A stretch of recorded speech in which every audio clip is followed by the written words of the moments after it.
మంత్రివర్గ విస్తరణపై మంత్రి పొన్నం ప్రభాకర్ కీలక వ్యాఖ్యలు చేశారు. దేశంలో కులగణన చేస్తే ఏం వస్తుందని అడిగే వారికి మంత్రివర్గ విస్తరణే సమాధానం అని చెప్పారు. రాహుల్ గాంధీ సామాజిక న్యాయం కోసమే కులగణన అంశాన్ని తెరపైకి తెచ్చారని అన్నారు. మొన్న జరిగిన ఎమ్మెల్సీ ఎన్నికల్లో 5 ఎమ్మెల్సీ స్థానాలను బలహీన వర్గాలకు ఇవ్వడం ద్వారా న్యాయం చేస్తే తిరిగి మంత్రివర్గ విస్తరణలో సామాజిక న్యాయానికి ప్రాధాన్యత ఇచ్చామన్నారు. ఇది కాంగ్రెస్తోనే సాధ్యం అని చెప్పారు.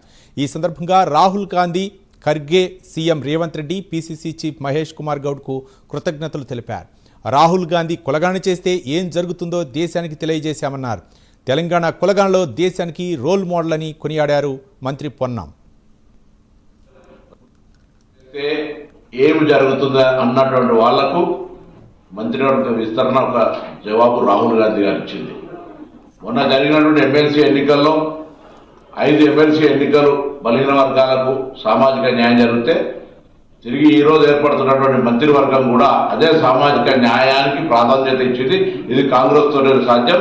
రాహుల్ గాంధీ గారికి ధన్యవాదాలు, సోనియా గాంధీ గారికి, మల్లికార్జున ఖార్గే గారికి, ముఖ్యమంత్రి రేవంత్ రెడ్డి గారికి, పీసీసీ మహేష్ కుమార్ గౌడ్ గారికి హృదయపూర్వకంగా ధన్యవాదాలు తెలియజేస్తా ఉన్నాను. ఒక బలహీన వర్గాలకు సంబంధించిన బిడ్డగా బలహీన వర్గాల లోపల జరుగుతున్నటువంటి ఈ కులగణన చేయాలనే ఆలోచనతోటి రాహుల్ గాంధీ గారి ఆలోచన ప్రకారంగా జరగడం, దాని తదుపరి జరుగుతున్నటువంటి తెలంగాణ రోల్ మోడల్ అనే మాట చెప్తున్న సందర్భంగా ఈరోజు ఎమ్మెల్సీ ఎన్నికలు కావచ్చు, మంత్రివర్గ విస్తరణ కావచ్చు, కులగణన జరిగితే ఏం జరుగుతుందో తెలంగాణ దేశానికి రోల్ మోడల్ అనేటువంటి మాట మరొకసారి తెలియజేస్తూ, ముఖ్యంగా పెద్దలు రాహుల్ గాంధీ గారు ఈ నినాదం తీసుకొని పోతున్న సందర్భంగా వారికి హృదయపూర్వకంగా ధన్యవాదాలు తెలియజేస్తారు.